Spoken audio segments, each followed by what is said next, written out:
রাতে খাবার খেয়ে ৯ বছর বয়সী ছেলে সাদকে নিয়ে ঘুমাতে যান মাহফুজা বেগম। স্বামী শাহপরান ঢাকায় থাকায় তাদের ১৬ বছর বয়সী ভাতিজি তিশামণি রাতে তাদের সঙ্গে ঘুমাতেন।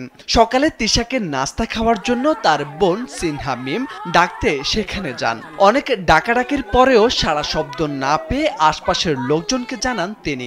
এরপরে দরজা খুলে ভেতরে ঢুকতেই দেখা যায় নির্মম হৃদয় বিদারক এক দৃশ্য। বাসার ভেতরে একে একে পড়ে আছে তাদের ৩ জনের নিথর মরদেহ। বুধবার রাতে কুমিল্লার হোমনার ঘাঘটিয়া গ্রামে ঘটে এমন নির্মম ঘটনা।